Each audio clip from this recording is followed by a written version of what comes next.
खुद रात आप है आपके लॉफ कोच राहुल मार्किन के साथ। पर आज मेरे साथ वो असल के लॉफ कोच है जिन्होंने मतलब हमारी जेनरेशन को लॉफ करना सिखाया है on screen.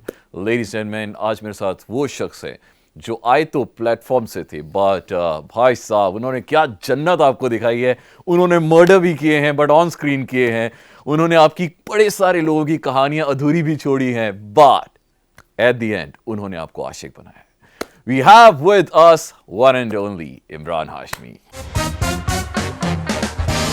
Thank you, man. Thank you for that introduction. Thank you.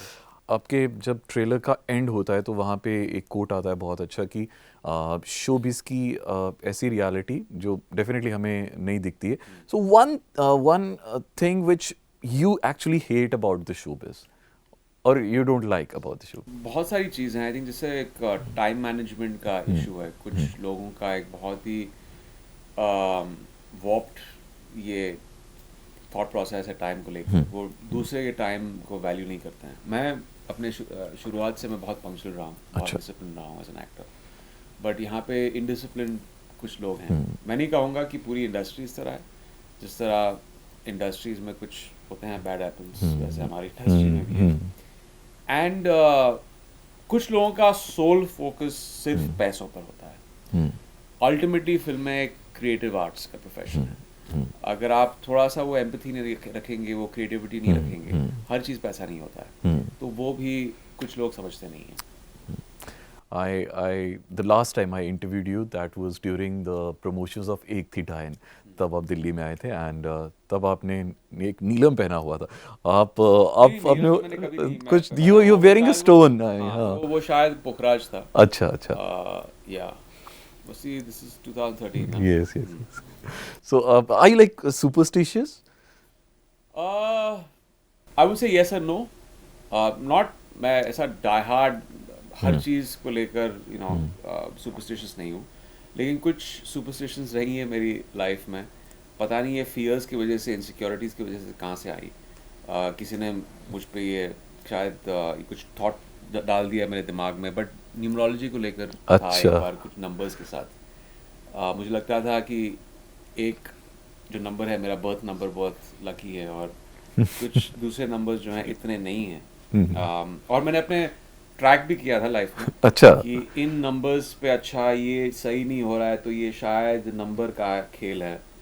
फिर एक फिल्म आई जहाँ पे मुझे लगा जो नंबर ख़राब था उस नंबर पे फिल्म हिट हो गई, जो कल दिन गया। With the coming of OTT अभी ये बहुत वाइड हो गया है spectrum for the audience. Now everybody watches it और ये अच्छी चीज़ है।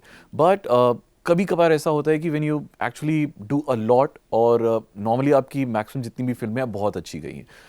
कोई एक फिल्म जिसका शायद आपको रिग्रेट हो, जो शायद आपको लगा हो यार ये मैंने बहुत अपना दिल झोंक दिया था पर फिल्म ने इतना अच्छा काम नहीं किया। आई थिंक ऐसे बहुत सारी फिल्में हैं। अगर मैं देखूँ तो एक आपका एक बेंचमार्क रहता है, आपकी होप्स बहुत एक्सपेक्टेशंस हाई होती हैं। जैसे एक फिल्म होगी राजा नटवरलाल जो मुझे बहुत पसंद थी। वो उसका सब्जेक्ट बहुत पसंद था, कुछ यूनिक था उसमें। फिल्म भी बहुत अच्छी बनी थी। ठीक ठाक बॉक्स ऑफिस कलेक्शंस थे, उतने नहीं थे जो मैंने एक्सपेक्ट किए थे, क्योंकि उसमें कुछ कमर्शियल एलिमेंट्स भी डाले थे हमने। अभी जब फिल्म लोगों ने देखी पहली स्क्रीनिंग पे तो उनको लगा यार ये क्लाइमैक्स थोड़ा कंफ्यूजिंग है। मगर ऑन पेपर हमें लगा था यार इसमें क्या, हमने बहुत क्लियरली बात कही है, बहुत साफ तरीके से कही है। बट उनको थोड़ा कॉन्वल्यूटेड लगा एंडिंग। बट ये क्या, यही तो होता है फिल्मों का एक जो रिस्क फैक्टर होता है। आपका परसेप्शन हो सकता है फिल्म को लेकर एक स्क्रिप्ट पे, लेकिन जब ऑडियंस फिल्म देखती है तो उनका नजरिया कुछ और ही होगा, क्योंकि वो अपने थॉट प्रोसेस उनके वर्ल्ड व्यू से देखते हैं फिल्म, जो आपके वर्ल्ड व्यू से काफ़ी अलग हो सकता है। For me it was I think एक तो घनचक्कर मेरे लिए एक वो मतलब एक मेरे लिए being a Imran Hashmi fan that was the big setback. यार इतनी प्यारी फिल्म बनी है, इसका क्लाइमेक्स मतलब इतना खतरनाक है, why people didn't accept it. I don't know why they didn't accept it. ये जो आपने बात कही घनचक्कर के बारे में, हम सब बहुत चौंक गए थे क्योंकि फिल्म ने उस किस्म का बॉक्स ऑफिस नहीं किया था।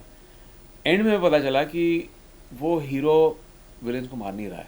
ये एक छोटी सी बात लोगों को खटक गई कि यार वो मार खाए जा रहा है।